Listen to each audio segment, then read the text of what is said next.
ॐ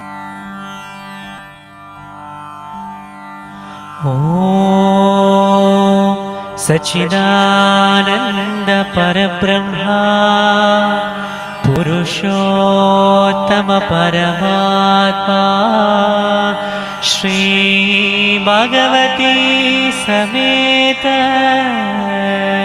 श्री भगवते नमः। ॐ सच्चिदानन्द परब्रह्मा पुरुषोत्तम परमात्मा श्री भगवती समेत श्री भगवते नमः। ॐ सच्चिदानन्द परब्रह्मा पुरुषोत्तम परमात्मा श्री भगवती समेत श्री भगवते नमः। श्री भगवती समेत श्री भगवते नमः। श्री भगवती समेत श्री भगवते नमः। ॐ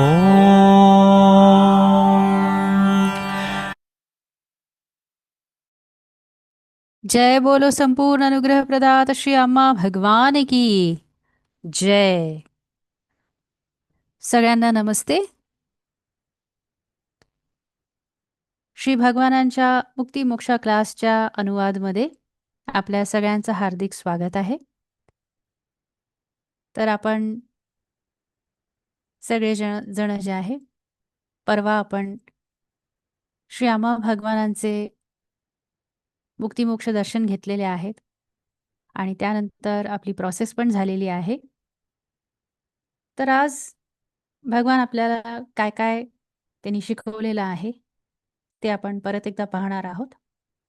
तर परवाच्या क्लासमध्ये आपले वर्धाचे बेला पोद्दारजी जे आहेत त्यांनी आपल्या काश्मीरमध्ये कशा अम्मा भगवानांनी त्यांना वाचवलं तो अनुग्रह त्यांनी शेअर केला, जो आपण व्हॉट्सॲपमध्ये पण वाचलेला आहे।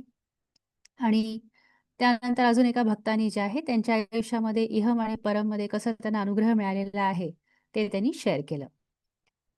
आणि त्यानंतर जे आहे जे प्रश्नोत्तर होते ते भगवानांना विचारले गेले, ज्याचे उत्तर भगवानांनी आपल्याला दिलेले आहेत। तर ते प्रश्नोत्तर जे आहे आपण आता पहिले बघणार आहोत। तर सगळ्यात पहिला प्रश्न असा होता की स्वर्णयुग या पृथ्वीवरती कधी येणार आणि कसं येणार आणि त्यामध्ये आपल्या धर्माचं कार्य काय आहे। तर भगवान म्हणाले की या कार्याला आपण गोल्डन एज मूव्हमेंट म्हणतो आणि जगभरामध्ये तसंच त्याला म्हटलं जातं। भारत देशामध्ये हे नाव एवढं आपण वापरत नाही, पण बाहेर जे आहे त्याला गोल्डन एज मूव्हमेंट म्हटलं जातं। तर भगवान म्हणाले की स्वर्णयुग हे सुरू झालेलं आहे आणि हे एक यात्रा आहे, एक हालचाल चालू आहे आणि ती यात्रा सुरू झालेली आहे आणि आपण ती यात्रा करत आहोत आणि ही यात्रा अजून एक 1000 ते 1500 वर्ष चालू राहणार आहे। त्यानंतर ही यात्रा थांबून जाईल, कारण तोपर्यंत माणसं जे आहे अजून जास्ती विकसित होतील आणि अजून एक स्पीशीज, अजून एक जीवराशी तयार होईल। तर आताची जी आपली जीवराशी आहे होमो सेपियन्स सेपियन्स ती निघून जाणार आहे, नवीन जीवराशी येईल। तर हे सगळं होण्यासाठी 1000 ते 1500 वर्ष लागतील। तर अशी ही यात्रा आहे। तर ही यात्रा सुरू झालेली आहे, स्वर्णयुग सुरू झालेला आहे आणि आपण ती यात्रा करत आहोत। खूप गोष्टी घडणार आहेत, त्याच्यामध्ये काही गोष्टींबद्दल मी बोलीन, काही गोष्टींबद्दल मी बोलणार नाही, कारण मी जर बोललो तर तुम्हाला त्रास होईल, डिस्टर्ब व्हाल तुम्ही। सगळ्यात महत्त्वाचं काय की तुम्हाला डिस्टर्ब करायचं नाहीये। उदाहरणासाठी जेव्हा मी फ्री विल बद्दल, स्वतंत्र इच्छेबद्दल बोललो, त्या बोलण्यामुळेच खूप सारा डिस्टर्बन्स निर्माण झाला। ते तर काहीच नाहीये, पण या ब्रह्मांडामध्ये अजून कितीतरी गोष्टी आहेत, भगवंताबद्दल खूप गोष्टी आहेत, मानवजातीबद्दल कितीतरी गोष्टी आहेत, खूप सारे विषय आहेत। सगळ्याच गोष्टी जर बोलत राहिले तर तुमची तयारी नसते, त्याच्यामुळे तुम्ही डिस्टर्ब होता। त्याच्यामुळे आम्हाला असं काहीच करायचं नाही ज्याच्याने तुम्ही परेशान व्हाल। तर जे व्यवस्थित सांगता येईल, ज्याच्याने त्रास होणार नाही, त्या गोष्टी मी बोलीन. थोडं अवघड असू शकतं, पण थोडंसं समजून घ्या, कारण नंतर तुम्हाला हे उपयोगी होणार आहे. तर सगळ्यात मोठं एक महत्त्वाचं जे ब्रेक थ्रू आहे, ते विज्ञान आणि टेक्नॉलॉजीमध्ये येणार आहे. ज्याच्याबद्दल तुम्हाला काहीच आयडिया नाहीये. म्हणजे तुम्ही त्याची अपेक्षा पण केलेली नाहीये. आता अगोदर मी क्वांटम कॉम्प्युटर्सबद्दल बोललेलं आहे. त्याच्याबद्दल इतकं सगळं बोलल्या जात आहे.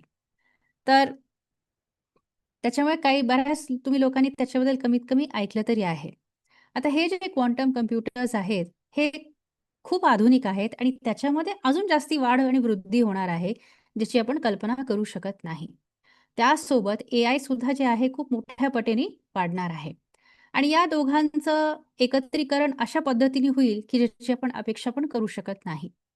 त्यामुळे आज तुम्ही विज्ञानाला ज्या पद्धतीने समजता, उद्या जे आहे म्हणजे जेव्हा हे सगळं विकसित होईल, ही टेक्नॉलॉजी जेव्हा डेव्हलप होईल, तेव्हा तुम्ही विज्ञानाला वेगळ्याच दृष्टिकोनाने समजून घेणार आहात आणि हे खूप लवकर होणार आहे. तर प्रॉब्लेम काय आहे? हा बदल प्रॉब्लेम नाहीये. पण ज्या गतीने हा बदल होत आहे, तो प्रॉब्लेम आहे. तुम्हाला बैलगाडीमध्ये जायची सवय झाली, म्हणजे आता सध्या तुमचं जे आयुष्य आहे ते बैलगाडीमध्ये जाण्यासारखं आहे. आता कल्पना करा, की तुम्ही एका जेटवरती प्रवास करणार आहात. तर तुम्हाला ते कसं ॲडजस्ट होणार आहे? म्हणजे इतकं मोठं परिवर्तन जे आहे सायन्स आणि टेक्नॉलॉजीमध्ये होणार आहे. खूप जास्ती खोलात जाणार नाही, कारण त्याची गरज नाही आता. तर काय होणार आहे? पृथ्वीवरती कामाची गरजच नाही होणार. म्हणजे माणसाला काम करायची गरज पडणार नाही. म्हणूनच आपण ते मोक्ष नामचं जे श्लोक आहे, त्याच्यामध्ये आपण काय म्हणतो? कर्मणो बंधात विमुक्तिः. म्हणजे त्याचे वेगळे-वेगळे अर्थ आहेत. तर कामापासून मुक्ती. म्हणजे तुम्ही विचार करा, काम करायची गरज नाही. आता आज तुम्ही ऑफिसमध्ये, फॅक्टरीमध्ये काम करताय. त्याच्यामागे कितीतरी लाखो वर्षाची सृष्टी झालेली आहे. तर हे किती विचित्र आहे ना, की ही सृष्टी आणि एवढ्या सगळ्या घटना होतात ते कशासाठी? तुम्ही पेपरवरती लिहिण्यासाठी का टाइप करण्यासाठी का मशीन चालवण्यासाठी? हे ब्रह्मांडाचा उद्देश आहे का? त्याला काही अर्थ आहे का? नाही. तर कसं होणार आहे, की पूर्णपणे कामातनं मुक्ती. मशीन सगळं काम करतील. ते तुमच्यासाठी सगळं काही करतील. त्याच्यामुळे प्रत्येक व्यक्तीला जे पाहिजे ते मिळेल, फ्रीमध्ये मिळेल आणि काही न करता मिळेल. गव्हर्नमेंट जे आहे लोकांची काळजी घेणार. आता काही देशांमध्ये छोटे-छोटे प्रयोग चालू आहेत, की लोकांना लोकांची पूर्ण काळजी घेतली जात आहे. फक्त अट एकच आहे, की त्यांनी काम नाही केलं पाहिजे. कामासाठी जायचं नाही. तुम्ही म्हणजे तुम्हाला सुख मिळत असेल तर तुम्ही काम करू शकता. पण पैसा कमवण्यासाठी, उदरनिर्वाहासाठी तुम्ही काम नाही करायचं, असं आहे. तर काही ठिकाणी हे चालू आहे. आता काही महिन्यापूर्वी अ, आता आपले वेलनेस सेंटर्स जे आहेत, विश्वामध्ये वेगळ्या-वेगळ्या ठिकाणी आहेत. तर एका देशामध्ये मी बघितलं, की तिथे 3-4 लोकांना नोकरीवर ठेवलेलं होतं आणि त्यांना खूप पैसा मिळतोय. मला आश्चर्य झालं, की आपण त्यांना एवढा कसा पैसा देऊ शकत आहे? आणि एक तर छोटंसं केंद्र आहे ते. तिथे लोकं ध्यान करायला येतात, प्रार्थना करायला येतात, अशा गोष्टी होतात तिथे. पण 3 लोकं त्या सेंटरची काळजी घेतात आणि एवढं त्यांना पेमेंट मिळतंय. तर मग चौकशी केल्यानंतर तिथल्या एका व्यक्तीने सांगितलं, "नाही, नाही, ह्यांचं सगळं पेमेंट गव्हर्नमेंट करतंय." मी म्हटलं, "हे वननेस सेंटर आहे. ह्याला आपण वननेस सेंटर आपलं केंद्र आहे. आपल्यासाठी ते काम करतात आहे. मग गव्हर्नमेंट कशाला पैसा देईल? सरकार कशाला देईल?" आणि त्या देशामध्ये कसं आहे तिथे, की तुम्हाला जर काम करायची इच्छा नसेल, तर तुम्ही काम नाही केलं तरी चालतं. सरकार तुमची काळजी घेईल. तर किंवा तुम्ही म्हणला, की नाही मी फक्त याच ठिकाणी काम करीन, मी दुसरीकडे काम करणार नाही, ते सुद्धा चालतं. तर या लोकांनी सरकारला काय सांगितलं, की आम्ही फक्त वननेस केंद्रामध्ये काम करणार, नाहीतर आम्ही काम करणार नाही. तर असे ते आपले कर्मचारी झाले आणि हे 3 लोकं खूप चांगलंही काम करतात आहे आणि गव्हर्नमेंट त्यांना भरपूर पैसे देत आहे. अशी तुम्ही कल्पना करू शकता का? नाही ना? भारतामध्ये असं होऊ शकतं ही कल्पना करता येईल का? नाही. पण भारत सुद्धा आता विकसित देश आहे आणि आता या गोष्टी वाढत जाणार आहे. आता त्या देशामध्ये जे आहे अजूनही लोकं आपल्याकडे नोकरीसाठी ॲप्लिकेशन देतात आहे. पण सरकारने या 3 लोकांसाठी परवानगी दिलेली आहे. बाकीचे लोकं दुसऱ्या ठिकाणी नोकऱ्या बघतात आहे. कशासाठी? नुसतं काम करण्यासाठी म्हणून. पण आता जग बदलत आहे. तर हे लोकं काय म्हणतात आहे, आमच्याकडे काही काम करायला नाहीये, पण आम्हाला या केंद्रामध्ये राहून लोकांना मदत करणं आवडतं. म्हणून आम्ही इथे जॉइन झालेलो आहोत. तर अशा गोष्टी सुरू झालेल्या आहेत. आता या गोष्टी अजून जास्ती वेगाने होणार आहे. त्यामुळे श्रीमंत, गरीब हे सगळे प्रश्नच राहणार नाहीत. तुम्हाला गाडी हवी आहे का? तुम्हाला गाडी मिळेल. पिकनिकला जायचंय का? तुम्ही जाल. तुम्हाला जाऊन हॉटेलमध्ये एन्जॉय करायचंय का? करू शकाल. सगळं पैसे सरकार देईल. जे काय तुम्हाला पाहिजे ते सरकार देईल. आणि सरकारला खूप असं उत्साह राहील तुमची काळजी घेण्यासाठी. पण काय होईल, लोकांना जे आहे मरायला आवडेल. तर हे जे आहे, एक नकारात्मक गोष्ट बाजू आहे त्याची. सकारात्मक काय, की काम करायची गरज नाही. म्हणजे बसून अभ्यास करा, मेहनत करा, हे सगळ्या गोष्टी म्हणजे एक आदिवासी टाइप काहीतरी होऊन जाणार. तर हे सगळं संपून जाणार आणि हे लवकर होणार आहे. त्याच्यामुळे एवढा सगळा अभ्यास, एवढं स्ट्रगल करायची गरजच नाही. मग प्रश्न हा येतो, मग आयुष्य जगायचं कशासाठी?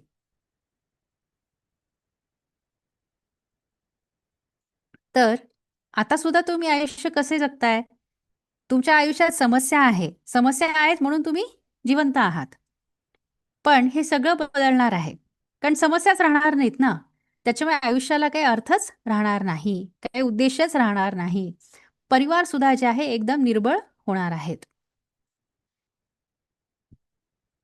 लग्न व्यवस्था तुटणार आहे. त्याच्यामुळे लग्न करणारी लोकं अजून कमी होतील. त्याच्यामुळे मुलं पण कमी होतील आणि सगळे लोकं असं काही काम नसताना, अर्थहीनता अशा सगळ्या एका ह्याच्यामध्ये इकडे-तिकडे फिरत राहतील. बऱ्याचशा विकसित देशांमध्ये हे सुरू झालेलं आहे. तर हे लवकर घडणार आहे. तर परिवार किंवा लोकांना मुलं होणं, त्यांची काळजी घेणं, या सगळ्या गोष्टी हळू निघून जाणार आहेत. तर आयुष्य जे आहे खूप बेकार होईल आणि त्यावेळेला हे एकच असेल की आत्महत्या करायची आहे. म्हणून सरकारांनी तुमची काळजी घ्यायची आहे. आणि काय होईल जसं अजून लोकं आत्महत्या करतील, जनसंख्या कुठे जाईल? निघूनच जाईल ना. आधीच जे आहे बऱ्याच देशांमध्ये जनसंख्या कमी होत चाललेली आहे. लोकांना जे आहे काम नाहीये, तर मग जगण्यामध्ये अर्थ काय आहे असं होणार आहे. समस्या कुठली नाही. समस्या काय असतात? बेसिकली आर्थिक समस्या असतात. ते जर सरकार काळजी घेणार असेल, तर काहीच प्रॉब्लेम नाही ना. किंवा पारिवारिक समस्या. परिवारच नसेल तर समस्या कुठनं येणार? मग आयुष्यामध्ये करायचं काय? म्हणजे हे जे सगळं सायन्स आणि टेक्नॉलॉजीचा जो विकास आहे, त्याची ही नकारात्मक बाजू आहे. म्हणजे शेवटी काय आहे, की आयुष्य अर्थहीन होऊन जाईल. काही जगण्यामध्ये अर्थ राहणार नाही. आणि काय होईल, गोष्टी ज्या आहे एकत्वकडे जाणार आहेत. सध्या आपण जे जगतोय, तिथे विभाजन आहे. 1-2 होतंय, 2चे 4 होतात आहे. म्हणजे एक बहुसंख्य होत आहे. आता या सृष्टीच्या सुरुवातीला ब्रह्मांडाचं जेव्हा सुरुवात झाली, तेव्हा एकच होतं. मग ते त्याचे वेगळे भाग होत गेले. आपला जो सूर्य आहे, तो सुद्धा एकच मोठा मास होता, गॅस होता तो. मग छोटे-छोटे त्याच्यातनं तयार झाले आणि मग ग्रह तयार झाले, प्लॅनेट्स तयार झाले. अशा पद्धतीने पृथ्वीचा निर्माण झाला. तर एक अनेक होत आहे. आता उलटं होत आहे. अनेक जे आहे, एक होत आहे. तर काय होईल, हे जे विभाजन आहे, डिव्हिजन आहे, ते सगळं निघून जाणार आहे. आणि ते कशामुळे होणार? जे क्वांटम कम्प्युटिंग आणि एआय आहे. कुठलं क्वांटम कम्प्युटर? आत्ता जे आहे ते नाही, जे अजून येणार आहे, ते अजून जास्ती विकसित असणार आहे. त्याच्यामुळे या सगळ्या अंतर्दृष्टी ज्या आहे निर्माण होतील. कारण ते क्वांटम कम्प्युटर आलं ना, की कुठल्याही प्रकारचं विभाजन राहणार नाही. त्याच्यामुळे ब्रह्मांड, हे विश्व, लोकं या ह्याच्यामध्ये विभाजन जे आहे हे अर्थहीन होऊन जाईल. म्हणजे ते विभाजन म्हणजे एक वेडेपणा म्हणून बघितलं जाईल. सर्व प्रकारचं विभाजन निघून जाईल. म्हणजे आता धर्माच्या नावाने जे विभाजन आहे जगामध्ये ते सगळं निघून जाईल. म्हणजे विभाजित करणारा धर्म निघून जाणार. एकच धर्म राहील आणि त्याच्यामध्ये सगळे नवीन गोष्टी राहतील आणि तो तुमचा धर्म राहील. तो असेल सनातन धर्म. तोच फक्त जिवंत राहील. पण तुम्ही एका नवीन दृष्टिकोनाने त्याच्याकडे बघणार आहात. तो सनातन धर्म सुद्धा जो आहे त्याच्यातही काही परिवर्तन होतील. जे जुन्या गोष्टी आहेत, जुनं ज्ञान त्याच्यातनं निघून गेलेलं आहे, ते परत येणार आणि क्वांटम कम्प्युटर, AI हे सगळ्या गोष्टी आणि सनातन धर्मामुळे तुम्हाला सगळे नवीन गोष्टी ज्या आहेत, नवीन दृष्टिकोन तयार होईल. आता तुम्ही जसं गोष्टींना समजता, त्याच्यापेक्षा खूप वेगळ्या पद्धतीने तुम्ही गोष्टींना समजणार आहात. एक नव्या पद्धतीने समजणार आहात. ते खूप अद्भुत आहे. पण काय आहे ना, काळामध्ये हे सगळ्या गोष्टी हातातनं निसटून गेलेल्या आहेत. आणि आपण काय करतो, आपण खूप सारं कचरा बोलत असतो, बकवास आपण करत असतो. भगवान म्हणतात ते पूर्ण जगामध्ये लोक हे वेगवेगळे धर्म बेसिकली काय करतात ते बकवास करतात आहे. तर क्वांटम कम्प्युटर आणि AI आल्यानंतर ही सगळी बकवास निघून जाईल. जे खरं आहे आणि जे नवीन आहे आणि खरा अर्थ जो आहे तो येईल आणि ते तुम्हाला सनातन धर्मामध्ये सापडेल. तर अशा पद्धतीने सनातन धर्म पूर्ण पृथ्वीवरती विश्वगुरू होणार. ह्याची सुरुवात झालेली आहे, पण हे अजून लवकर घडणार आहे. तुम्हाला म्हणजे आश्चर्य वाटेल, की अरे हो, हे सनातन धर्म आहे का? असं तुम्हाला आश्चर्य वाटेल.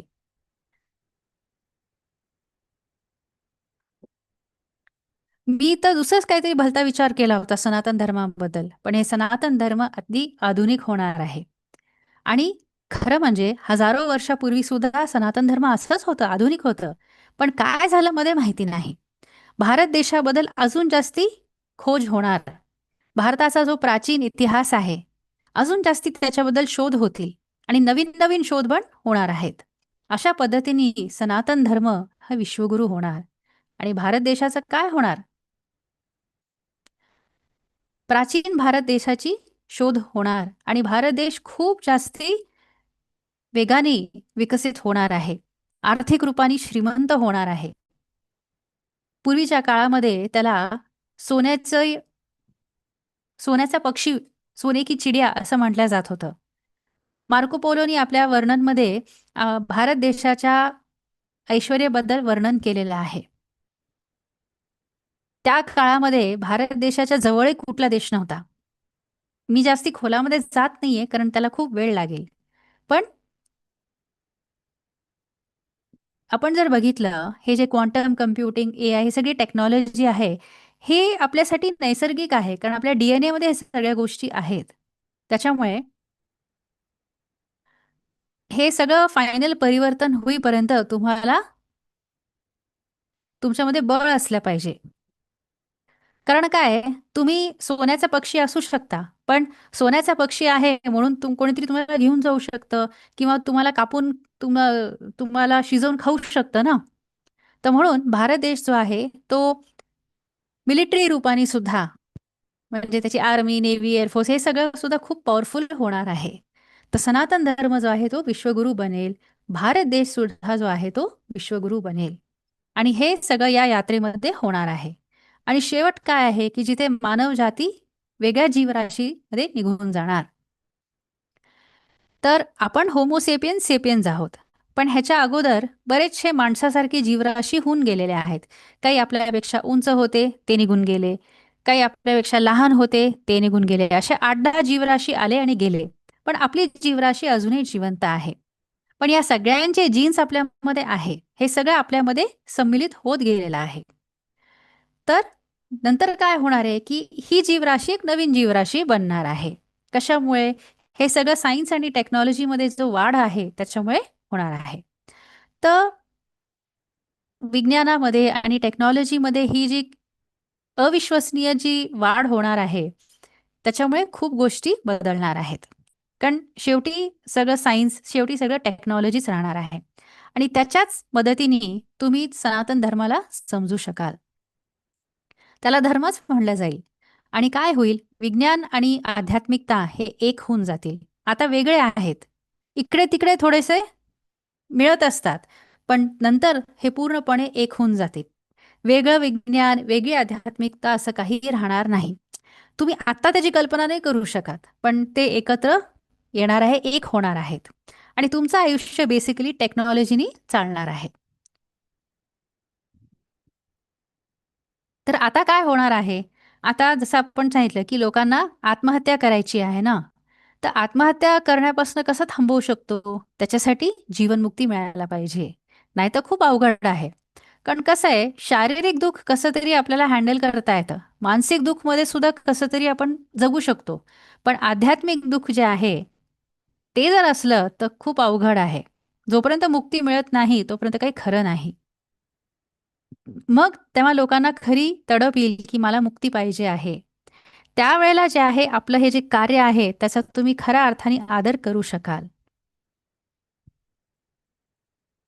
नाहीतर तुम्हाला जर मुक्ती मिळाली नसेल, तर तुमचं आयुष्य खूप बेकार होणार आहे. आता तुम्ही जगत आहात, कारण प्रॉब्लेम्स आहेत. पण नंतर काय होईल, प्रॉब्लेम्सच राहणार नाहीत, तर आयुष्याला काही अर्थ राहणार नाही. तुम्ही नुसतं बकवास करत असाल. आता सुद्धा बकवासच चालू आहे, पण मग तर अजूनच जास्ती बकवास कराल.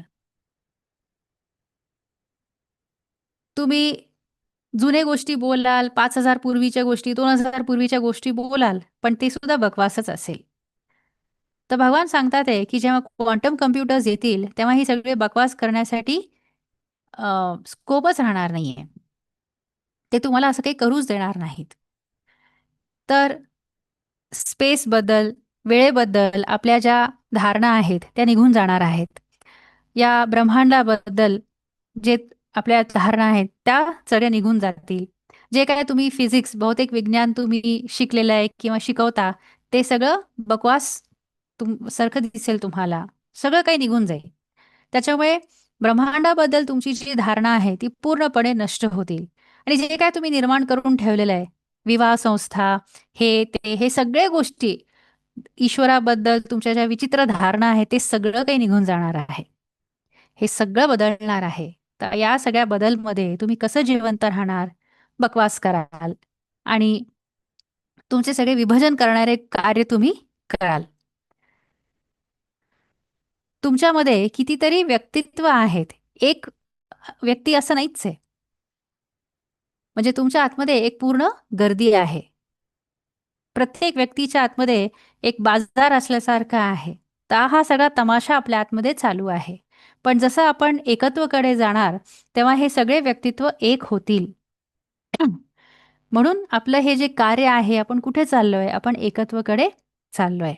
तर हा बदल आणण्यासाठीच जे आहे, आपल्याला 81,000 लोकं लागणार आहेत किंवा जी काही जनसंख्या असेल, त्या हिशोबाने तो आकडा थोडा कमी जास्ती पण होऊ शकतो. तर इतके सगळे लोकं उच्च चैतन्य स्थितीमध्ये असले पाहिजे. त्यांना ती स्थिती दुसऱ्यांना पण ट्रान्सफर करता यायला पाहिजे. आणि लोकं आत्महत्या करण्यासाठी तयार राहतील, त्याच्यामुळे अशी स्थिती ग्रहण करायला लोकं तयार राहतील. आता परिस्थिती काय? आता तुम्ही जाऊन लोकांना जरी सांगितलं ना, तरी लोकांचं काय, त्यांना इंटरेस्ट नाहीये. आम्हाला मुक्तीची काही गरज नाही, आम्हाला नकोय, आमचं सगळं चांगलं चालू आहे. माझं घर आहे, माझी गाडी आहे, माझे पोर आहे, माझ्याकडे सगळं आहे. मला काही नकोय. तुम्ही उगीच येऊन आम्हाला त्रास देऊ नका. नाही, नाही, फ्री प्रोग्राम आहे. फ्री प्रोग्राम आहे का? नाही, आम्हाला नकोय. नाही, आम्ही जेवण वगैरे पण देणार आहे. नाही, तरी पण आम्हाला नकोय. तुम्ही पैसे ठेवून प्रोग्राम करा. हां, तुम्ही पैसे घेताय ना, आम्हाला नकोय. फ्री पण नको, पैसे देऊनही नको, काहीच नको. म्हणजे थोडेफार लोकं इकडे-तिकडे सोडले, तर लोकांना काहीच इंटरेस्ट नाहीये. पण जेव्हा अशा स्थितीमध्ये याल, की जिथे आत्महत्याशिवाय पर्याय नाही, तेव्हा लोकं स्वतःहून विचारतील, "नाही, तुम्ही काय सांगत होता? काय तुम्ही देणार आहात?" तेव्हा येऊन विचारतील. आता हे आपल्या सेंटरमध्ये हे 3 लोकं नोकरी करतात आहे. तर हे कामामुळे त्यांना थोडा तरी आनंद मिळतोय. पण आयुष्य कसं होणार आहे? तुमचे मुलं तुमची काळजी घेणार नाही. तुमच्या आई-वडिलांना तुमची फिकीर राहणार नाही. कोणीही व्यक्ती दुसऱ्या व्यक्तीबद्दल काही विचार करणारच नाही. म्हणजे माणसांची गरजच पडणार नाही. मग लोकं कसे जगतील? जनावरासारखे जगतील. पण भगवान म्हणतात, जनावर सुद्धा माणसांपेक्षा बरे. इतके लोकं बेकार आहेत. भगवान म्हणले, की "हे गोष्टी तुम्हाला लक्षात येत नाही. आम्हाला लक्षात येतात. कारण आम्ही इतक्या लोकांना भेटतो ना, लोकं आम्हाला पत्र लिहितात, आम्हाला संदेश पाठवतात. त्याच्यामुळे लोकं कसे असतात हे बघून सुद्धा कितीतरी भीती वाटते आम्हाला. पण चांगले लोकं सुद्धा आहेत. पण आपण कोणाबद्दल बोललोय? जे स्वतःला हरवून बसलेले आहेत आणि ते खरं जगत नाहीये. ते नुसतं काय म्हणतात त्याला, एक जिवंत प्रेतसारखं फक्त चालत फिरत आहेत. अशी संख्या वाढणार आहे. म्हणूनच जे आहे आपल्याला ते 81,000 तयार करायचे आहेत. हे 81,000 91,000 पण होऊ शकतात किंवा 51,000 पण होऊ शकतात. जनसंख्येवरती आधारित आहे. तर असे हे लोक तयार करणं आणि हा नंबर टिकवून ठेवणं हे कधीपर्यंत चालायला पाहिजे? कमीत कमी 1000 ते 1500 वर्ष. कारण हे जर आपण आकडा टिकवून ठेवला इतके वर्ष तरच अनुग्रह येणार. कारण अनुग्रह जेव्हा येतो तेव्हा हे उच्च चैतन्य स्थिती मेंटेन करता येते. हेच लोक इतरांना सुद्धा स्टेट ट्रान्सफर करू शकतील. तर हे स्टेट ट्रान्सफर होण्यासाठी या लोकांची गरज आहे. 1500 वर्षानंतर काय होईल? विज्ञान राहणार नाही, सगळं बदलून जाईल. विज्ञान नाही, टेक्नॉलॉजी नाही, सगळ्याच्यातनं मुक्ती मिळेल. मग तुम्हाला खायला कुठनं मिळणार? टेक्नॉलॉजी जर तुम्हाला खायला देत असेल, तर आता खायला कोण देणार मग तुम्हाला? खायची गरजच पडणार नाही. का बरं? कारण माणसाचं एक नवीन जीवराशी खूप विकसित जीवराशी असेल. डायरेक्ट प्रकृतीमधनं तुम्ही घ्याल, एक योगीसारखं. कपडे कोण देणार? तुम्ही अशा चैतन्य स्तरावरती असणार, की जे तुम्हाला कपड्यांची गरज पडणार नाही. शरीराचं तापमान ते शरीरच बघून घेईल. तुम्हाला प्रवास करायचा असेल, प्लेननी जाणार, फ्लाईटनी जाणार? नाही. तुम्ही स्वतःच उडणार. कोणाशी बोलायचं आहे? सेलफोनची गरज नाही. कुठल्याही टेक्नॉलॉजीची गरज नाही. विचार कराल आणि त्या व्यक्तीपर्यंत ते पोहोचलेलं असेल. हे नंतरचं स्वर्णयुग आहे. त्याच्याबद्दल आत्ता बोलायची गरज नाहीये. सध्या आता जवळच्या भविष्यामध्ये काय होणार आहे त्याच्याबद्दल आपण चर्चा करत आहोत. आपल्याला हे काळजी करायची गरज नाहीये, की कशा प्रकारचे महान लोक पुढे येणार आहेत. तुम्ही स्वतः आत्ता काय आहात? तुम्ही अगदी बकवास करणारे, विचित्र बेकार लोक आहात. तर ही जीवराशी निघून जाणार आहे आणि एक महान जीवराशी येणार आहे. तर हे ऐकून तुम्हाला किती वाईट वाटेल ना? तुम्हाला आता पुढचे 1500 वर्ष जिवंत राहायचं आहे. तुम्ही एका चांगल्या स्थितीमध्ये असाल, पण तरी तुम्हाला तो आनंद घेता येणार नाही. पण ती नवीन जीवराशी जी आहे ते त्या स्थितीमध्ये नक्कीच असतील. तुम्ही डास, किड्यांसारखे आहात आणि तुम्हाला वाईट वाटत असेल ना, काय मी उंदरासारखं, कुत्रा मांजरासारखं मी जगत आहे. पण ते लोकं जे आहे, पुढे येणारे लोकं टेक्नॉलॉजीनी काही नाही, पण अत्यंत चांगल्या स्थितीमध्ये जगतील. पण तसं जर असेल, तर मी ह्याच्याबद्दल कशाला बोलीन? तर हे पुढे येणारे लोकं कोण असणार आहेत? हेच शेवटी तुम्हीच लोकं आहात. तेच मांजरं, कुत्रं, तेच बकवास लोकं पुढे असे विकसित होऊन येणार आहे. म्हणजे काय थोडक्यामध्ये तुम्ही परत येणार आहात. पण तेव्हा तुम्ही पूर्ण वेगळे असाल. त्याच्यामुळे जास्ती बोलायची गरज नाही. बस थोडंसं सांगत आहे. जसं आपण पुढे जाऊ, मला वाटलं तर मी तुम्हाला अजून सांगेन, की कसं राहील. पण सध्या जे आहे हे आपल्यासाठी स्वर्णयुग आहे. सुरुवात झालेली आहे आणि परिवर्तन लवकर घडत आहे. त्याच्यामुळे सनातन धर्म जे आहे, भारत देश जे आहे हे विश्वगुरू होणार आहे आणि त्याच्यामुळे विभाजन निघून जाईल. वेगवेगळे देश किंवा वेगवेगळे धर्म या सगळ्या गोष्टी निघून जातील. सर्व प्रकारचे विभाजन निघून जाईल. तर भारत देश एक योग्य देश आहे. त्याच्यामुळे ते विश्वगुरू बनेल आणि भारत देश असला पाहिजे मगच जगामध्ये स्वर्णयुग येऊ शकतं. कारण हे एक देश आहे जो नुसतं मानवजातीसाठी नाही, पण सगळ्या जिवंत प्राण्यांसाठी ते काळजी करतं. म्हणूनच आपल्यामध्ये काय आहे? वसुधैव कुटुंबकम. पूर्ण जग हे एक परिवार आहे. पशु, पक्षी, प्राणी, किडे सगळे माणसं हे एक परिवार आहे. त्याच्यामुळे भारत देश आणि सनातन धर्म हे विश्वगुरू बनतील. खरं बघितलं ना, तर भारत देश आणि सनातन धर्म हे काही एकमेकांपेक्षा वेगळे नाही. खरं आज ज्याला आपण भारत म्हणतो ना, ते पूर्वीचं भारत नव्हतं. पूर्वी पूर्ण जगच भारत होतं. या जगातला सगळ्यात जुना धर्म म्हणजे सनातन धर्म आहे. त्या काळामध्ये जे होतं ते फक्त सनातन धर्म होतं. तर हा सनातन धर्म परत येत आहे आणि त्याच्यामध्ये तुमच्या सगळ्यांची एक भूमिका आहे. तर आपण ह्याच्याबद्दल खूप जास्ती चर्चा करत जाऊ शकतो, पण आजच्यासाठी तेवढं पुरे आहे. असं म्हणून जे आहे भगवानांनी या प्रश्नाचं उत्तर इथे संपवलं. जय बोलो प्यारे प्यारे अम्मा भगवान की जय. तर आता पुढचा प्रश्न.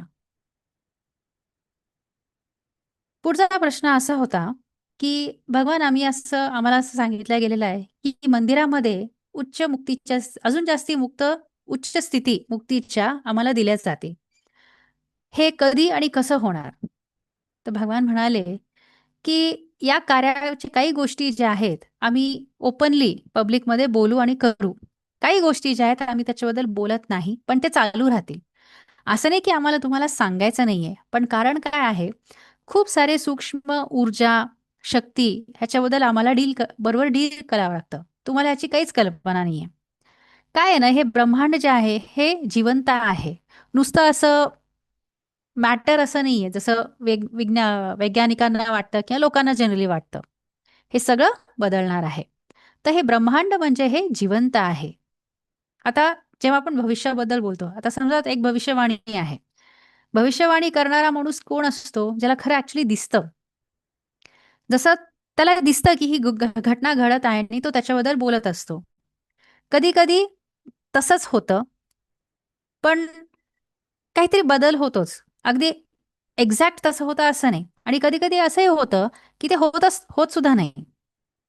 तर हे ब्रह्मांड जे आहे हे सजीव आहे आणि जे सगळे जिवंत प्राणी अगदी छोट्यापासनं ते सगळ्यात मोठ्यापर्यंत आपण प्रत्येक व्यक्ती, एक प्रत्येक प्राणी सुद्धा एक प्रक्रियाच आहे. तर कंटिन्युअसली ही प्रक्रिया चालू आहे आणि क्षणोक्षणी गोष्टी बदलत आहेत. तर हे ब्रह्मांड सुद्धा बदलत आहे. तर भविष्य सुद्धा बदलत आहे. आज एक वाटतंय, उद्या दुसरं काहीतरी वाटेल. इतिहास सुद्धा तुम्ही बघा, आज काहीतरी एक दिसतोय. दुसऱ्या दिवशी इतिहासाकडे बघा, दुसरंच काहीतरी वाटेल. अशा गोष्टी बदलत असतात. त्याच्यामुळे जेव्हा गोष्टींची घोषणा केली जाते आणि सांगितलं जातं काही गोष्टीबद्दल, लोकं त्याच्याबद्दल विचार करायला सुरुवात करतात. आणि त्या विचारांमध्ये वेगळ्या-वेगळ्या प्रकारचे विचार, भावना निर्माण होतात. सकारात्मक आणि नकारात्मक. आणि मग जो विषय असतो, जी घोषणा केली जाते, त्याच्यावरती परिणाम होतो. आता समजा 2012 मध्ये अमुक-अमुक होणार. त्याच्याबद्दल खूप हल्लागुल्ला चालू आहे. शेवटी काय झालं? शेवटी ते होत नाही. अशा प्रकारे आम्हाला खूप साऱ्या समस्या निर्माण झालेल्या आहेत. त्याच्यामुळे घोषणा पण केलेली आहे आणि त्याच्यानंतर येणाऱ्या समस्यांना सुद्धा आम्ही सामोरं गेलेलो आहेत. आता समजा नियम आहे. आता एखादी गोष्ट आम्ही घोषणा केली, बरोबर त्यावेळेला करंट फेलियर होणार. कुठलातरी पाईप कुठेतरी तुटणार. हे छोट्या-छोट्या गोष्टी मी सांगत आहे. तर अशा गोष्टींसाठी आमची तयारी असते. लगेच आम्ही तिथे गोष्टी दुरुस्त करतो. हे एक छोटंसं उदाहरण आहे. तर अशा प्रकारचं कार्य जेव्हा आम्ही करत आहोत, इतके सगळ्या शक्ती आहेत या जगामध्ये. तुम्ही जर उच्च लोकामध्ये गेला, तुम्हाला हे सगळे वेगळे-वेगळे लोकं दिसतील तिथे. सर वेगळ्या लोकांमध्ये चांगली माणसं आहेत, वाईटवाले आहेत, काही लोकं ज्यांना काहीच फरक पडत नाही, असे पण आहेत. वेगळ्या प्रकारचे लोकं या हायर लोकांमध्ये, लोअर लोकांमध्ये सगळीकडे आहेत. म्हणून जे आहे आणि त्यांना पण या गोष्टींमध्ये रुची आहे. म्हणून मला या सगळ्या गोष्टींबद्दल बोलायचं नसतं. एक उदाहरण तुम्हाला देतो. अरविंद होते. त्यांचे इष्टदेव म्हणजे कृष्ण भगवान होते आणि त्यांना भारत देशाचं स्वातंत्र्य पाहिजे होतं. तर जेलमध्ये असताना ते श्रीकृष्णाशी बोलत होते. ते कृष्णाने सांगितलं, "ते तुझं कार्य नाही. त्याच्यासाठी दुसऱ्याची निवड झालेली आहे." म्हणजे काय, की एकाची निवड झालेली आहे, त्याच्यामुळे ह्यांना जे आहे ते करू दिलं नाही. तर काय होतं, की जसं लोकं इन्व्हॉल्व होतात, तसं खूप साऱ्या गोष्टींमध्ये खूप साऱ्या शक्ती त्याच्यात ढवळाढवळी करत असतात. आता तो निर्णय, तो चांगला होता का वाईट होता आपल्याला माहिती नाही. पण उच्च लोकांमध्ये तो निर्णय घेतला गेला, की भारत देशाचं स्वातंत्र्य कोणी मिळवायचं.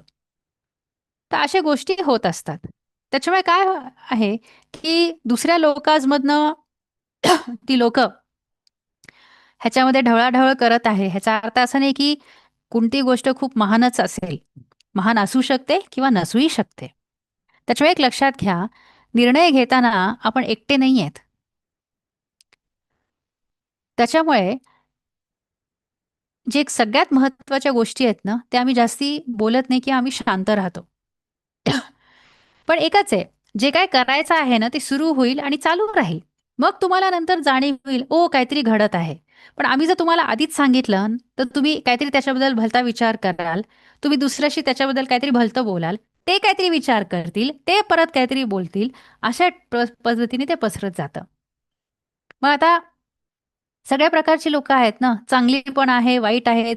प्रत्येकाचे आपापले धारणा आहेत. ते त्यांचं नाक खुपसायला प्रयत्न करतात आणि मग समस्या निर्माण होतात, विघ्न येतात.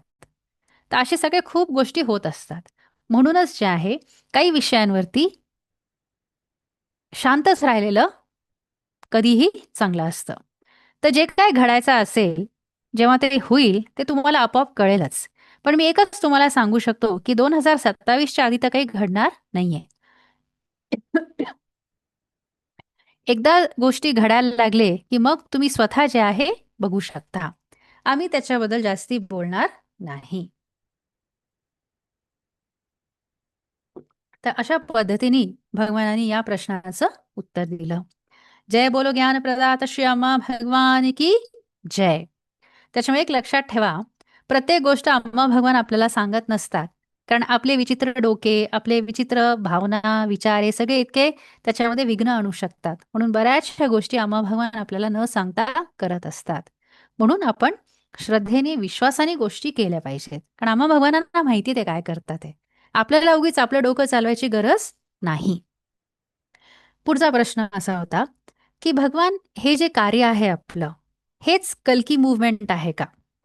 तर भगवान म्हणाले, की लोकं आहेत, की ज्यांनी कल्कीला बघितलेलं आहे भारत देशामध्ये. काही लोकांना अंबा भगवानाची पूजा करताना घोड्यावर बसलेला कल्की चक्क दिसलेला आहे. तर खूप साऱ्या गोष्टी घडत आहेत. आता त्याला काय नाव द्यायचं हे तुमच्यावरती अवलंबून आहे. आम्ही तुम्हाला काही सांगत नाहीये, की असंच म्हणा, तसंच म्हणा. लोकांनी कल्की नाव दिलं. शेवटी ते काय आहे ते तुम्हालाच ठरवायचं आहे. कारण तुम्ही आहात ना ह्याच्यामध्ये. त्याच्यामुळे तुम्हाला जे नाव ठेवायचं ते तुम्ही ठेवा. काही लोकं त्याला कल्की म्हणतात, काही लोकं कल्की मूव्हमेंट म्हणतात, काही लोकं नाही म्हणत. आणि आम्हाला सुद्धा काही फार अगदी हौस नाहीये कल्की या नावाची. कारण भारत देशामध्ये 600 ते 700 गुरु, स्वामीजी असे लोकं जेलमध्ये आहेत. आणि साधारण म्हणजे प्रसिद्धच आहे. खूप अगदी प्रसिद्ध नाही, पण त्यांचे नाव आहे. हे सगळे लोकं जेलमध्ये आहेत. त्याच्यामध्ये बऱ्याच लोकांचं नाव कल्की आहे. त्याच्यामुळे खूप लोकांना गोंधळ होत असतो. तुम्ही भारत देशामध्ये बघा, कुठल्यातरी न्यूजपेपरमध्ये कल्कीबद्दल काहीतरी लिहिलेलं असतं. कुठल्यातरी कल्कीबद्दल लिहिलेलं असतं. हा कल्की, तो कल्की. त्याच्यामुळे कल्की या नावामध्ये काही खूप मोठा फायदा असे मला काही असं दिसत नाही. मी आधी पण सांगितलेलं आहे. आता लोकं जर कल्की म्हणत असेल, तर ते त्यांची इच्छा आहे. लोकं म्हणतात, "आम्ही कल्कीला पाहिलेलं आहे." किंवा म्हणतात, की तुम्ही ते कल्कीचं मंत्र म्हणा, तर आम्ही करतो. तर लोकांची जी इच्छा आहे त्याप्रकारे आम्ही करतो गोष्टी. असं नाही, की आम्हाला असं पाहिजे का आम्हाला तसं पाहिजे. लोकांना हवं आहे, तर आम्ही त्याचा सन्मान करतो. आमचं काय आहे, तुम्हाला मुक्ती मिळायला पाहिजे. स्वर्णयुग चांगल्या पद्धतीने यायला पाहिजे. तर ह्याच्याने समस्या पण निर्माण होऊ शकतात. त्याच्यामुळे ते तुमच्यावरती अवलंबून आहे, की तुम्ही त्याला काय नाव द्यायचं. असं बोलून भगवान म्हणले, की आता पुढचा प्रश्न विचारा. पुढचा प्रश्न असा होता, की जून महिन्यामध्ये श्री रामा भगवानांचा विवाह महोत्सव असतो. त्या दिवशी आपण नात्यांचं डे ऑफ रिलेशनशिप सेलिब्रेट करतो. हं. तर या विवाह महोत्सवमध्ये खूप सारे वेगळे-वेगळे विधी असतात लग्नाचे. तर ह्याचा आपल्या आयुष्यावरती काय परिणाम होतो? तर भगवान सांगतात आहे, की ईश्वरासोबत जोडण्यासाठी प्रार्थनेच्या माध्यमातनं, ध्यानधारणा किंवा पूजा विधीमधनं तुम्ही कनेक्ट होऊ शकता. वेगळे-वेगळे मार्ग आहेत. इथे जेव्हा आपण ईश्वराबद्दल बोलतो, मुख्य म्हणजे आपण अचेत मनाबद्दल सांगत आहेत. अचेत मन सगळं नियंत्रण करत असतं. तर या अचेत मनाशी कनेक्ट होण्यासाठी हजारो वर्षांपासून एक उत्तम मार्ग आहे, ते आहे पूजा विधी. पूजा विधीच्या माध्यमातनं अचेत मनामध्ये असलेले प्रोग्राम्स बदलता येतात. नकारात्मक प्रोग्राम्स काढून टाकता येतात आणि सकारात्मक प्रोग्राम्स भरता येतात. तर हे विधी जे आहे एक अत्यंत शक्तिशाली माध्यम आहे. पण त्याच्यासाठी सुद्धा लोकांना थोडा तरी विश्वास असला पाहिजे. सॉरी. तर जर विश्वास असला आणि व्यवस्थितपणे ते विधी केले, तर अचेत मनाशी कनेक्ट होता येतं. आता समजा अचेत मनामध्ये एक प्रोग्राम आहे, ज्याचं म्हणणं आहे, की तुम्हाला पैसे मिळणार नाही आणि पूजेच्या माध्यमातनं तिथे बदल झाला. त्या अचेत मनामध्ये तो प्रोग्राम बदलला, तर मग काय होणार? पैसा तुम्हाला मिळायला सुरुवात होते. तसंच नाव, कीर्ती, प्रतिष्ठा सगळं मिळायला सुरुवात होते. तुम्ही प्रार्थना करू शकता, ध्यानधारणा करू शकता. ध्यानधारणाचे पण वेगवेगळे प्रकार आहेत. चॅन्ट मंत्रोच्चारण करू शकता. त्याचे पण वेगवेगळे प्रकार आहेत. खूप साऱ्या गोष्टी आहेत. खूप वर्षापूर्वी एक व्यक्ती माझ्याकडे आला होता. त्याच्या 2 बहिणी होत्या ज्यांचं लग्न व्हायचं होतं. त्याची आर्थिक स्थिती खूप टाईट होती आणि तो असा खूप कट्टर माणूस होता. तो म्हणाला, "काय करू?" मग मी त्याला म्हणलं, "मी सांगू का तुला? तू करशील का?" तो म्हणाला, तुम्ही मला काहीही सांगा, मी करायला तयार आहे. कारण मला माझ्या बहिणीचं लग्न करायचं आहे. मला पैसे पाहिजे आहे." तर मी सांगितलं, की "आता तू जप सुरू कर." त्यांनी जपमाळ आणली आणि त्यांनी ते जप सुरू केला. तो तमिळ माणूस आहे. तर मी त्याला म्हणलं, "पैसा, पैसा, पैसा असा तू जप कर." तो म्हणला, "हो, मी करतो." आणि त्याला काहीच म्हणजे विरोध नव्हता. रोज तोच जप तो करत होता. फक्त मंत्र काय होतं? पैसे, पैसे, पैसे. आणि माहिती काय झालं? वेगळ्या-वेगळ्या ठिकाणातनं त्याला पैसा मिळाला आणि आनंदाने त्या बहिणींचे लग्न झाले. त्याच्या अचेत मनावरती ते काम करून गेलं. असं आहे, वेगळे-वेगळे पद्धती आहे जिथे गोष्टी करू शकतो. तर हे पूजा विधी जे आहेत, हे खूप शक्तिशाली असतात. काही वर्षापूर्वी एक अमेरिकन माणूस आला होता. त्याला पण खूप साऱ्या आर्थिक समस्या, कुठे-कुठेतरी पैसे अडकलेले होते, तर त्यांनी मदत मागितली. तो म्हणाला, "मी काहीही करायला तयार आहे." तर आम्ही त्याला एका कॅम्पसमध्ये पाठवलं आणि सांगितलं, "तिथे एक म्हैस आहे. तू त्या म्हशीला जाऊन गूळ खाऊ घाल आणि मग तू घरी जा. अमेरिकेत परत जा, तुला तुझा पैसा मिळेल." आता हा अमेरिकन माणूस सायंटिस्ट माणूस आहे. आपल्याकडे खूप सारे वैज्ञानिक येतात. तो म्हणाला, "काही प्रॉब्लेम नाही. मला गूळ काय असतो मला माहिती नाही." तर आम्ही सांगितलं, "आम्ही तुला मदत करू." तो म्हणाला, "मी म्हैस पण कधी आयुष्यात बघितली नाही." आम्ही म्हटलं, "काळजी करू नको."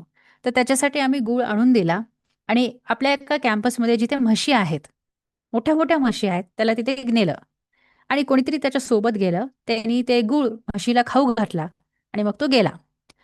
1-2 आठवड्यानंतर त्यांनीच फोन करून सांगितलं, की पैसे आले त्याच्याकडे. एक प्रश्न सुद्धा नाही, शंका नाही, काही नाही. तो म्हणाला, की "तुम्ही जे सांगितलं ते मी केलं, मला पैसे मिळाले." त्याच्यामुळे नंतर काही प्रश्नच नाही. तो खूप खुश होता. त्याच्यानंतर एक भारतीय माणूस आला. त्याला सांगितलं, की "रस्त्यावर जा, तिथे किराणा दुकान आहे. तिथे तुला एक म्हैस पण दिसेल. गूळ घे विकत. गुळाचा एक गोळा घे आणि त्या म्हशीला खाऊ घाल." तो म्हणला, "हे काय तुमचं कार्य आहे? तुम्ही वननेस मूव्हमेंट म्हणता, गोल्डन एज मूव्हमेंट म्हणता. तुम्हाला माहिती आहे मी एक खूप मोठा वैज्ञानिक वैज्ञानिक आहे भारत देशाचा आणि तुम्ही मला म्हशीला गूळ खाऊ घालायला सांगताय आणि ते सुद्धा रस्त्यावरच्या म्हशीला? काय तुम्ही हे सगळं बकवास चालवलाय आणि तुम्ही लोकं चमत्कारांबद्दल बोलता. काय हे? अशा पद्धतीने चमत्कार करता का तुम्ही?" तर त्याला सांगितलं, की "हे बघ, तुला जर तुझ्या समस्येचं निवारण पाहिजे असेल, तर हे कर. नाहीतर जा तू. आम्हाला तुला काही सल्ला द्यायचा नाहीये." आणि त्याला दाखवलं, की बाबा हा अमेरिकन माणूस, हा पण सायंटिस्ट होता आणि हा आला. तो तर तुझ्यापेक्षा मोठा सायंटिस्ट आहे. पण त्यांनी काय केलं बघ. तो खरा सायंटिस्ट आहे, तू नाहीस. तुला वाटतं, की तू वैज्ञानिक आहे, पण तुला ही जाणीव नाही, की हे गोष्टी कसे काम करतात हे तुला माहिती नाही. तर मग शेवटी तो म्हणाला, "ठीक आहे, मी एक चान्स घेतो." तर आम्ही सांगितलं, की "आम्ही काय तुला तशी मदत करणार नाही, कारण तू भारतीय आहेस. तुला या सगळ्या गोष्टी माहिती आहेत. तुला माहिती आहे गूळ कुठे घ्यायचं, म्हैस काय असतं, हे सगळं तुला माहिती आहे. दुकान कुठे आहे, सगळं माहिती आहे तुला." मग त्यांनी जे आहे चुपचाप जाऊन गूळ आणला, म्हशीला खाऊ घातलं आणि काहीतरी त्यांनी बडबड केली आणि त्याच्यानंतर आठवड्याभरामध्ये तो पळत-पळत परत आला. तो म्हणाला, "माझ्यासाठी सुद्धा हे काम करून गेलं. मला सुद्धा माझे पैसे मिळाले." त्यामुळे असे जे विधी असतात ना, हे खूप विचित्र असतात. आपल्याला माहिती नसतं तर की हे अचेत मनामध्ये सगळं जात आहे. त्या वैज्ञानिकाला सुद्धा माहिती नव्हतं, की हे अचेत मनामध्ये कसं काम करत आहे. कसं हे सगळं गोष्टी घडत आहेत. दिसायला खूप विचित्र आहे, पण असं आहे ते. काय आहे ना, हे जे विधी असतात ना, हे खूप विचित्र वाटतात. पण काय आहे, हे काम का करतात? कारण हजारो वर्षांसाठी लोकं हे पालन करत आहेत. तुम्ही भारतीय असो का अमेरिकन असो, ते माणसाच्या अचेत मनामध्ये आहे. तिथनं ते काम करतं. आणि जर तुमचा विश्वास असेल ना, तर ते अजून जास्ती शक्तिशाली रूपाने काम करतं. तर अशा पद्धतीने भगवानाने आपल्याला स्पष्टीकरण दिलेलं आहे. त्याच्यावरून आपण काय समजून घ्यायचंय? प्रश्न होता विवाह महोत्सवाच्या विधीबद्दल. पण भगवानाने नुसतं विवाह महोत्सवाचे विधी नाही, पण हे जे सगळ्या प्रकारचे विधी आहेत, आपली कलश पूजा असू दे, पादुकाभिषेक असू दे, साधी षोडशोपचार पूजा असू दे, होम हवन असू दे, किंवा आपण जप करतो, हे सगळ्या गोष्टी ज्या आहेत, ज्याचे आता काही उदाहरणं सुद्धा आता भगवानांनी आपल्याला दिलेले आहेत. हे सगळे कशावरती काम करतात ते अचेत मनावरती काम करत आहेत. आणि हे गोष्टी जर आपण श्रद्धेने, विश्वासाने केले, तर ते शक्तिशाली रूपाने होतं. आणि भगवान काय म्हणाले, की हजारो वर्षांपासून हे लोक करतात आहे. त्याच्यामुळे हे खूप पॉवरफुल आहेत. म्हणून हे जे पूर्वापार चाललेले जे विधी आहेत, जेव्हा आपण हे श्रद्धेने करतोय ना आज, आणि आज तर आपल्याला अंमभवन आहेत सोबत, म्हणूनच ह्याची पॉवर अजून जास्ती वाढलेली आहे. म्हणून होम हवनमध्ये तुम्हाला एवढा ग्रेस कुठनं मिळतोय? तुमचे प्रोग्राम्स चेंज होतात आहे. अचेत मनामध्ये किती बदल होत आहेत. तुम्ही साधी कलश पूजा करता लोकांच्या घरी, स्वतःच्या घरी सुरुवातीला, तर किती फरक पडतो. पादुकाभिषेक करता, किती फरक पडतो. तुम्ही मूलमंत्र जप करताय, त्याच्याने किती फरक पडतोय. वरदीक्षा माळा तुम्ही करताय 21 दिवस, ते पण एक विधीच आहे शेवटी. विवाह महोत्सव तुम्ही साजरा करता, अष्टलक्ष्मी पूजा करता, अक्षय तृतीयाची पूजा करता, या सगळ्या ह्याच्यामध्ये तुमच्या अचेत मनावरती आम्हा भगवान काम करत आहेत. तर म्हणून आपले सनातन संस्कृतीमध्ये चालू असलेले हे पूर्वापार जे विधी आहेत, ह्याचं महत्त्व वेगळंच आहे. आणि आपण किती भाग्यशाली आहोत, की आपल्या आपल्या रक्तामध्ये हे सगळं आहे. अमेरिकन लोकांना वगैरे हे त्यांना हे खूप गोष्टी विचित्र आहेत, पण आपल्यासाठी किती नैसर्गिक आणि स्वाभाविक आहेत. पण तरी सुद्धा आपल्याला या गोष्टींची किंमत नाही. हे मात्र खूप विचित्र आहे. अंधविश्वास वेगळा आणि विश्वासाने हे समजून करणं खूप फरक आहे. तर एनिवे, आशा करत आहोत की भगवानांनी हे जे आपल्याला शिकवलेलं आहे, त्याच्यावरनं तरी आपण लक्षात घ्यायला पाहिजे, की आपल्याला काय आम्हा भगवान देत आहेत. तर आता बघूया पुढचा प्रश्न.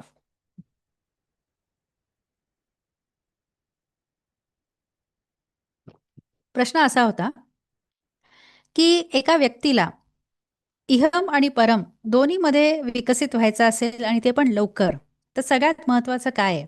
विश्वास, कृतज्ञता, ईश्वरासोबत बंधन का भक्ती? हे सगळं एकच आहे का वेगवेगळं आहे? भगवान म्हणाले, तुम्हाला लवकर विकसित व्हायचं असेल, हे सगळ्या गोष्टींची गरज आहे. विश्वास पाहिजे, कृतज्ञता पाहिजे, भगवंतासोबत नातं पाहिजे, भक्ती पण असली पाहिजे. त्याच्यानंतर पुढचा प्रश्न. या या व्यक्तीचा प्रश्न असा होता, की काही वर्षापूर्वी प्रक्रियेमध्ये त्यांना एक अलौकिक अनुभव आला, मिस्टिकल एक्सपिरियन्स, जिथे भगवान त्यांच्या शरीरामध्ये मधून त्यांना बाहेर घेऊन गेले.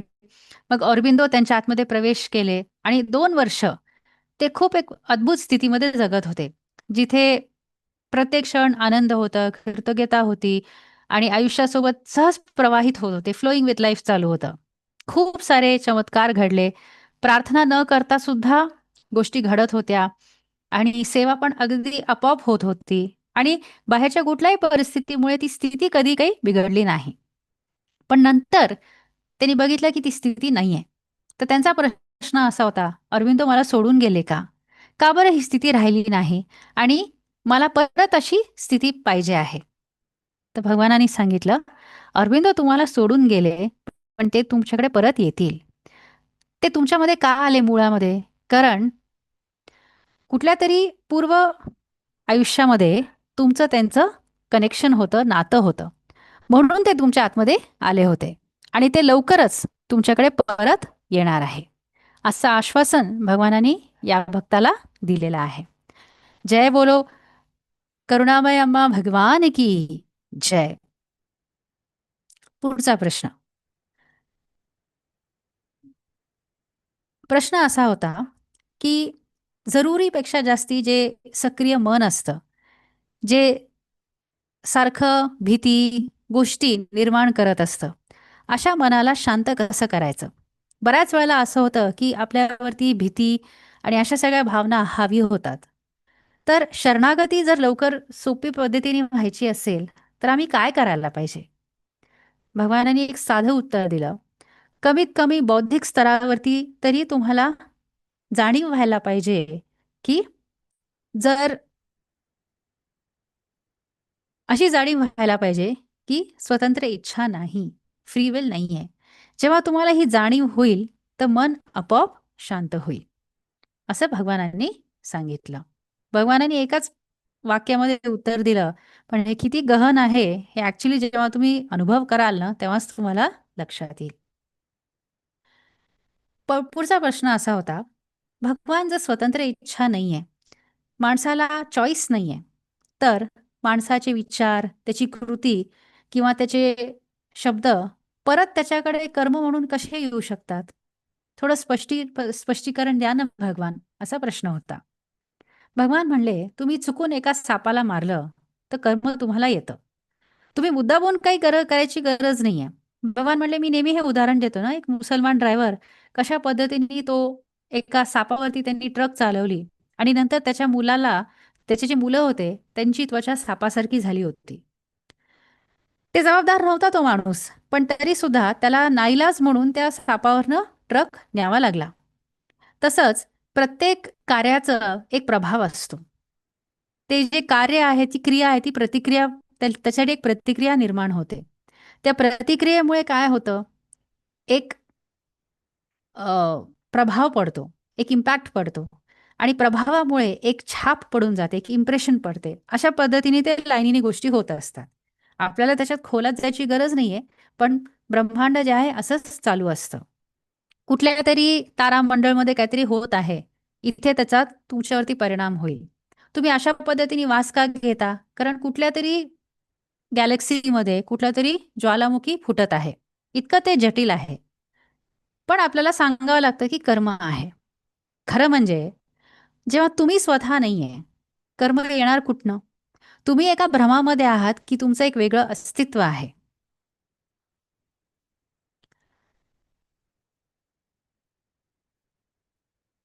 भगवान म्हणतात आहे, जेव्हा तुम्ही कामातनं मुक्त व्हाल ना, तेव्हा तुम्ही तयार व्हाल.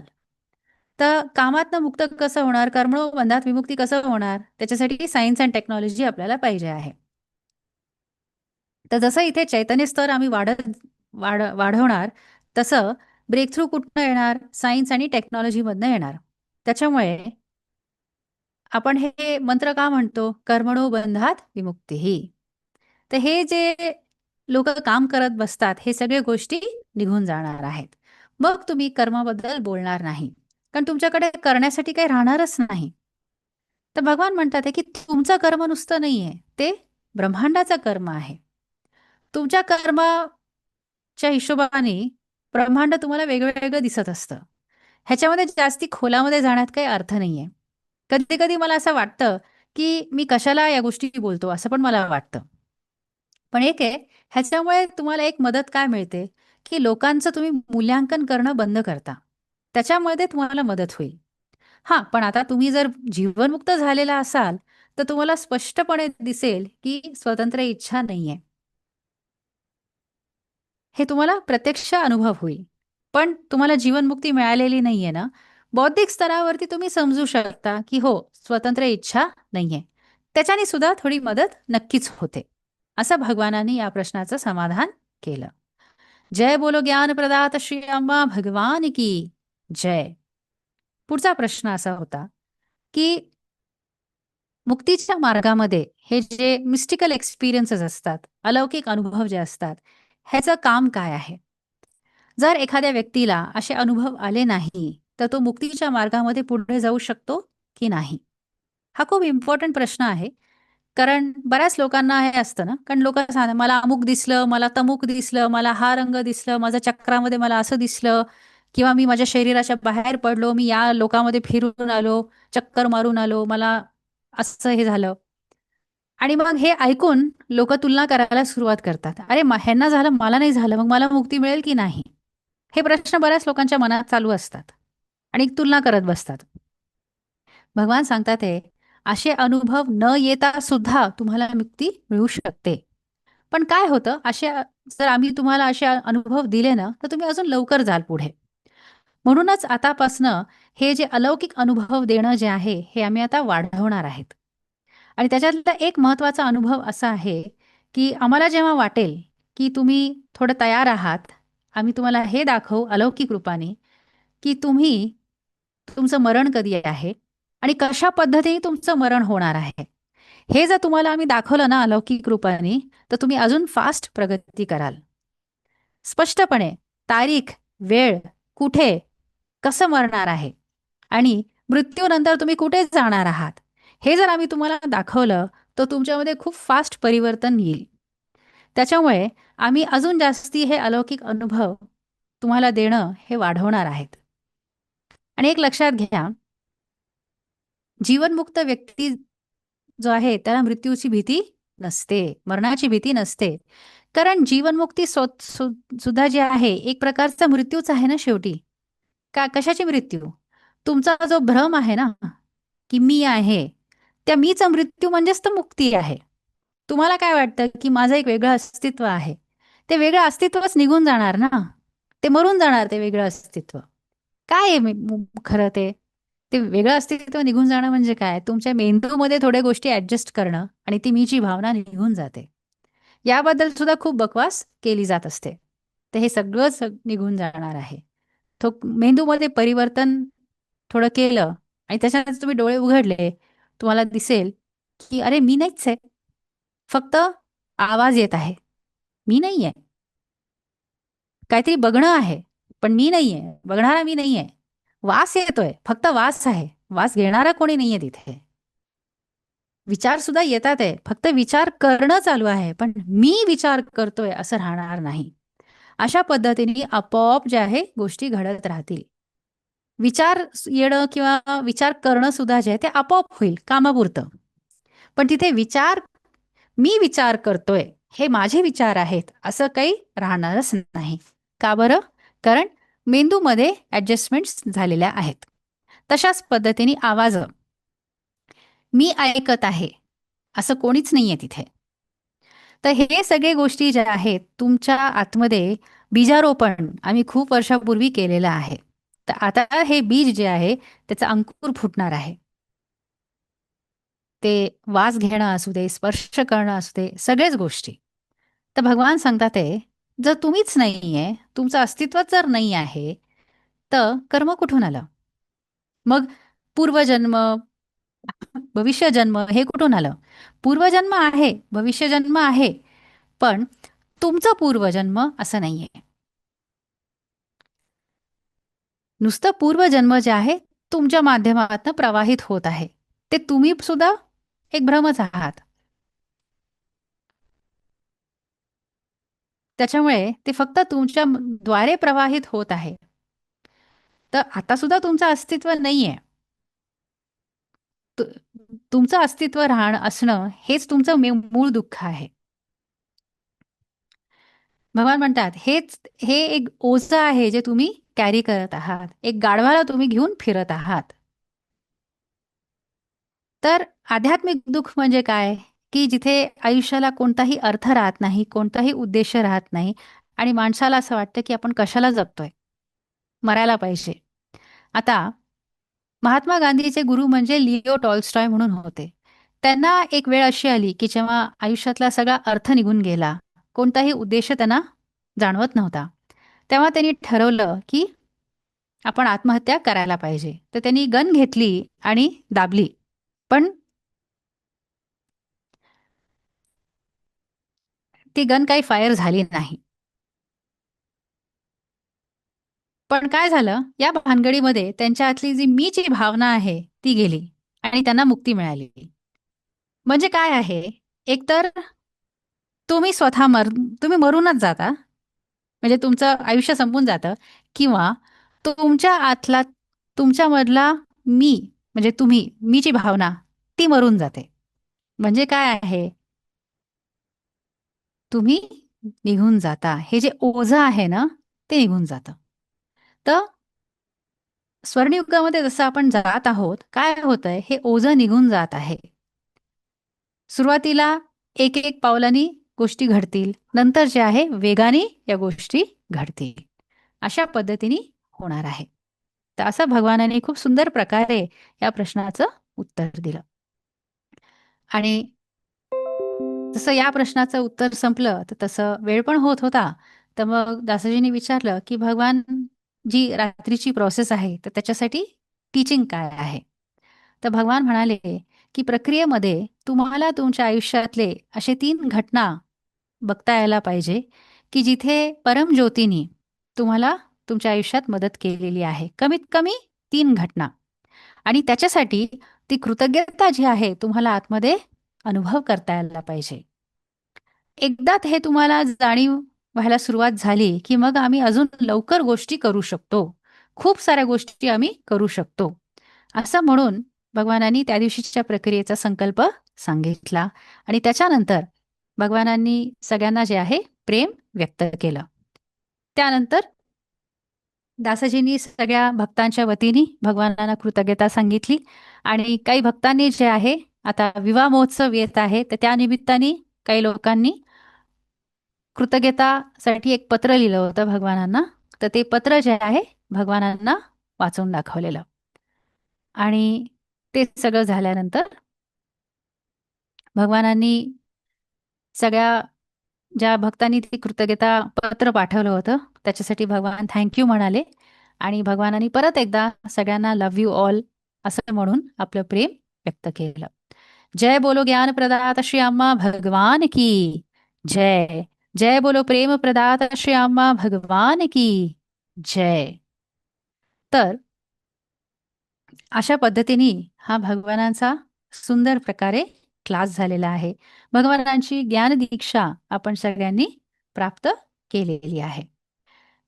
तर एक लक्षात घ्या, भगवान हे जे सगळं जे काय सांगतात आहे, आपल्याला एक लक्षात घ्यायचं आहे, की कितीतरी गोष्टी आहेत, की जे आपल्याला माहितीच नाहीयेत, जे आपल्याला समजत नाही आणि आपल्याला जे समज आहे स्वतःबद्दल, लोकांबद्दल, परिवाराबद्दल, समाजाबद्दल, जगाबद्दल, घटनांबद्दल, ईश्वराबद्दल, या ब्रह्मांडाबद्दल, या सृष्टीबद्दल, या धारणा भलत्याच काहीतरी आहेत. आणि जसं आता आपण पुढे जाणार आहोत, हे सगळ्या गोष्टी बदलणार आहेत. खरं ज्ञान जे आहे आपल्याला मिळणार आहे. खरा जो सनातन धर्म आणि त्याचं जे सारांश आहे, त्याचं जे सगळं सार आणि तत्व आहे, ते निखरून बाहेर येणार आहे. तर म्हणूनच भगवान ज्या दिशेमध्ये आपल्याला घेऊन जात आहेत, आपल्याला जास्ती प्रश्न न करता भगवान जे आपल्याला सांगतात आहे, ते आपल्याला नुसतं ऐकायचं आहे. भगवानांना माहिती आहे, की आपल्याला ते कुठे घेऊन जात आहेत. भगवान म्हटले ना, सगळ्या गोष्टी आम्ही तुम्हाला नाही सांगू शकत. कारण सांगितलं तर त्याचा एक वेगळा परिणाम होतो. त्याच्यामुळे बऱ्याचशा गोष्टी न सांगता आम्हा भगवान कंटिन्युअसली करत आहेत. आपलं काम काय आहे? आपलं भगवानांशी आणि अम्मांशी बॉन्ड आपला जो आहे तो स्ट्राँग करायचा आहे आणि श्रद्धेने, विश्वासाने अम्मा भगवानीने जो आपला हात धरला आहे ना, तो हात आपण सोडायचा नाहीये. घट्ट धरून ठेवायचा आहे आणि अम्मा भगवान जिथे आपल्याला घेऊन जातील, तिथे आपल्याला जायचं आहे. पण आपण काय करतो? भगवान म्हणतात ना, तुम्ही इतकी बकवास करता. आपण स्वतःचं डोकं चालवतो, स्वतःची तर्क-वितर्क आपण लावतो, प्रश्न करतो, शंका उठवतो. हे असंच का? तसंच का? भगवान म्हणाले ना, कुठल्या प्रोग्रामसाठी पैसे ठेवले, तर पैसे कशाला द्यायचे, दक्षिणा कशाला द्यायची, हा प्रश्न.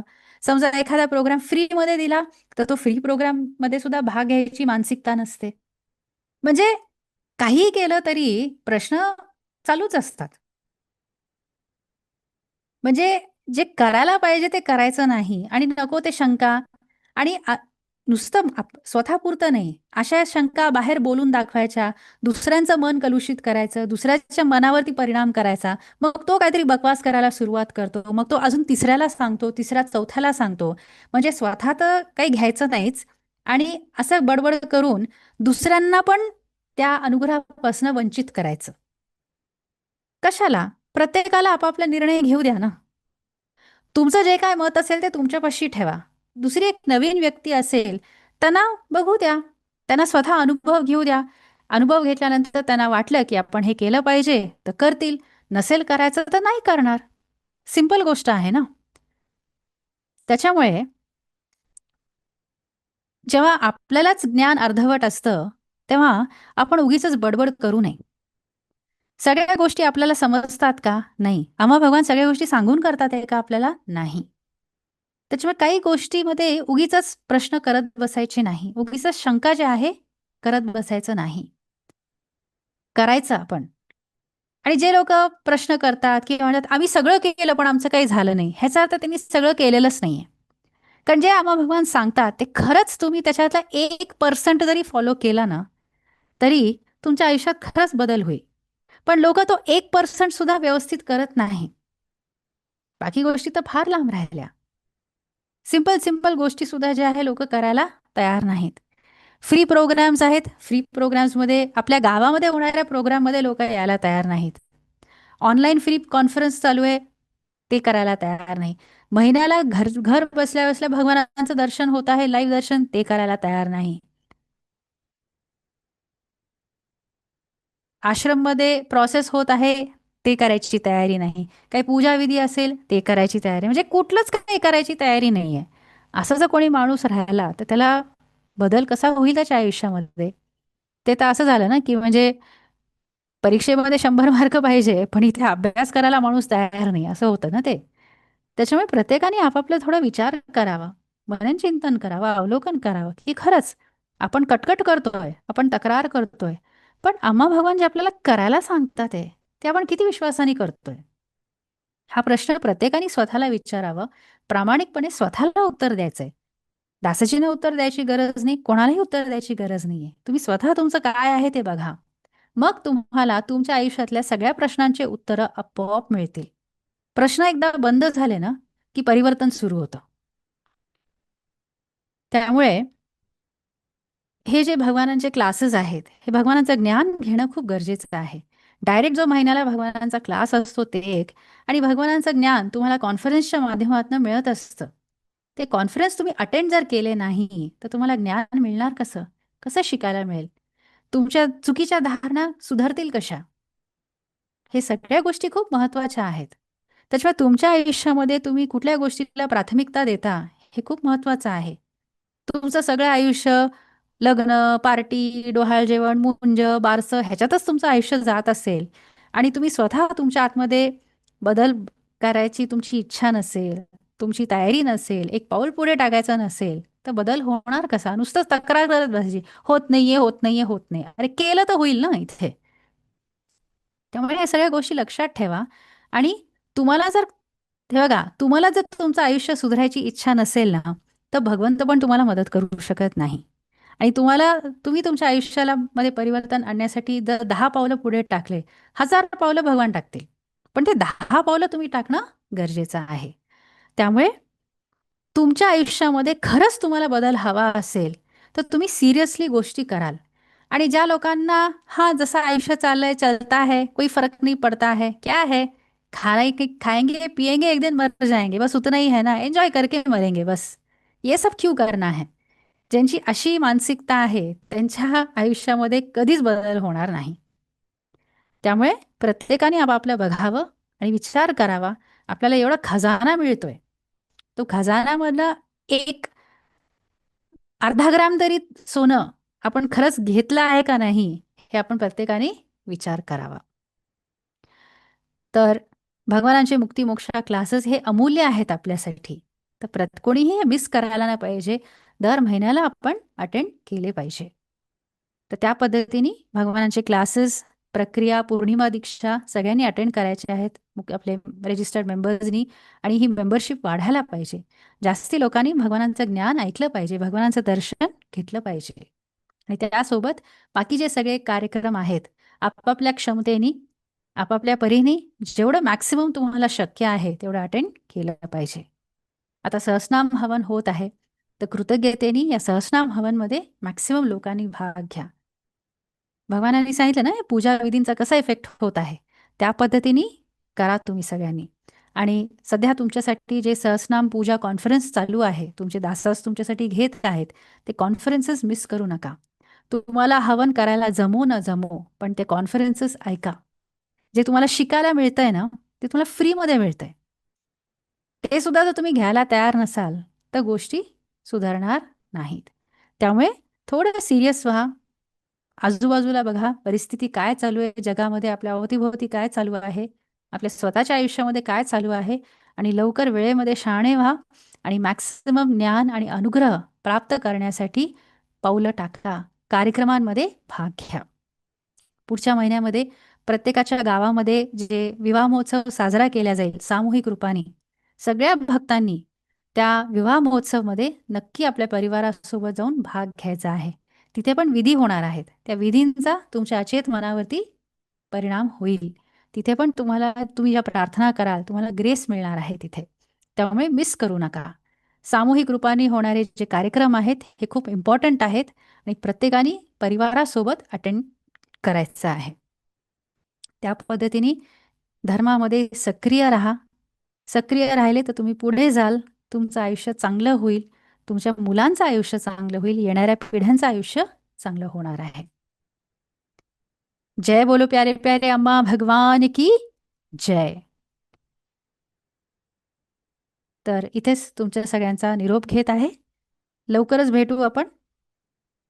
कॉन्फरन्सेसमध्ये सगळ्यांनी कनेक्टेड राहा. कल्याण महोत्सव, विवाह महोत्सव छानपैकी प्रत्येकाने आपापल्या ठिकाणी सामूहिक रूपामध्ये साजरा करा आणि सत्यलोकच्या हवनामध्ये, अम्मांच्या दर्शनामध्ये आपण सगळेजण परत लवकरच भेटणार आहोत. तर थँक्यू सो मच. नमस्ते. अम्मा भगवान शरणम.